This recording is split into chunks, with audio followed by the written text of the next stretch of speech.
Allez, salut les gars, voilà, j'espère que vous allez bien, c'est toujours moi Sam Hospital et là vous êtes sur la chaîne de Monsieur le Russo 225. Voilà, donc aujourd'hui j'ai décidé de faire cette vidéo là, juste pour donner un peu d'éclaircissement sur le problème qui se pose pour ceux qui n'ont pas encore reçu leur code, pour des boursiers qui doivent venir ici en Russie mais qui n'ont pas encore reçu le code de visa pour aller récupérer le visa et tout ça.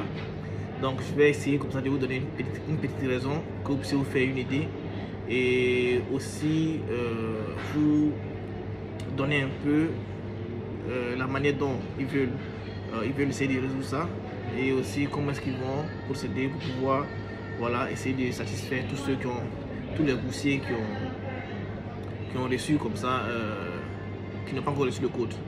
Déjà vous devez savoir que si vous avez déjà reçu votre code, c'est-à-dire si vous avez déjà reçu votre université et que vous avez reçu votre code, voilà, vous devez déjà être ici pour étudier. Et parce qu'il y a plusieurs étudiants aussi qui n'ont pas pu venir et tout. Voilà, si vous avez reçu votre code déjà, ça veut dire que vous pouvez déjà être ici pour y étudier. Maintenant, ceux qui n'ont pas encore reçu le code, voilà, il y a beaucoup qui m'écrivent.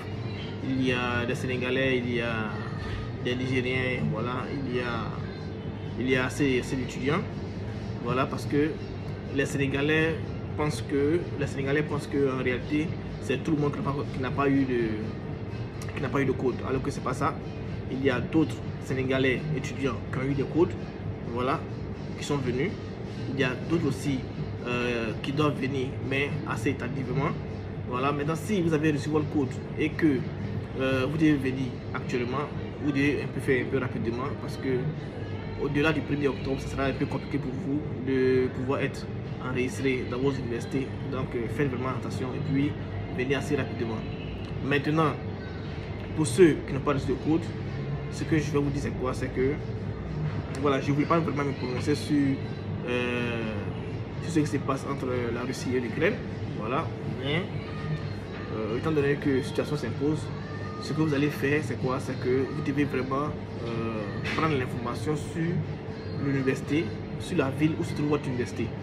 Voilà, parce que s'il y a des affrontements là-bas, vous allez comprendre que voilà, vous ne pouvez pas vraiment recevoir directement le code et venir dans cette université-là. Voilà. Donc, pour ça, je ne vais pas vraiment m'attarder dessus. Voilà, comme vous le savez déjà. Mais ce que je peux vous dire, si vous n'avez pas encore reçu de code, vous devez vraiment voir l'emplacement de votre université ou bien l'emplacement de votre ville. Comme ça, vous allez comprendre assez de choses. Il y a sur Google, vous pouvez cliquer sur Google, taper sur Google pour voir un peu comment ça se passe dans votre ville, c'est-à-dire où se trouve votre université. Voilà. Donc, la plupart des personnes qui n'ont pas encore reçu des codes et tout ça, c'est ceux qui sont un peu à la frontière entre l'Ukraine et la Russie. Voilà, donc c'est un peu ça. Maintenant, comment est-ce qu'ils sont en train de faire pour pouvoir résoudre ça? Et les gars, n'oubliez pas, si c'est la première fois de ma chaîne YouTube, essayez de liker la vidéo. Si vous êtes vraiment intéressé aux bourses d'études, c'est-à-dire que ce soit le pays où vous voulez aller y étudier, voilà, il y a des sites pour le travail, il y a des sites pour les bourses d'études, pour les admissions simples, pour ceux qui cherchent des destinations et tout ça. Vous pouvez déjà rentrer en contact sur le lien qui est là ou bien le numéro de téléphone pour qu'on puisse vous assister, pour qu'on puisse vous réorienter pour votre carrière ou bien votre université future. Vous comprenez? Voilà, donc comme je disais, si vous n'avez pas encore reçu le code, vous devez vérifier si votre université ou votre ville se trouve à la frontière avec l'Ukraine. Maintenant, si par exemple, comment est-ce qu'ils sont en train de faire pour pouvoir gérer ça?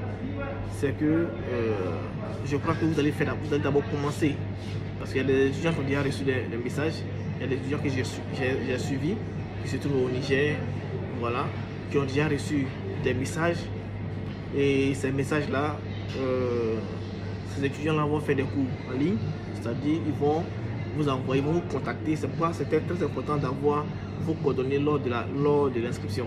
Ils vont vous contacter via WhatsApp, ils vont vous contacter via mail, voilà, pour que vous puissiez les rejoindre dans un groupe WhatsApp. Ils vont faire des groupes comme si vous étiez ici en Russie. Ils vont faire des groupes et ils vont comme ça essayer de vous suivre et donner des cours de langue en ligne avant votre arrivée ici en Russie. Si vous n'arrivez pas vite ici en Russie et que vous recevez des cours en ligne jusqu'à la fin, alors vous allez recevoir votre diplôme de certificat lorsque vous allez arriver ici pour commencer les cours de licence ou bien de master. Vous comprenez? Voilà, donc ceux qui n'ont pas encore reçu de code, voilà, c'est un peu l'aperçu. Et puis aussi, voilà, ce que moi je peux vous dire, c'est de ne pas vous décourager.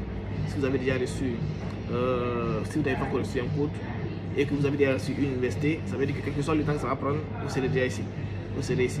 Voilà, donc pour le moment, vous allez faire des cours en ligne. Il se peut que vous fassiez des cours en ligne. Voilà, je vais dire ça comme ça.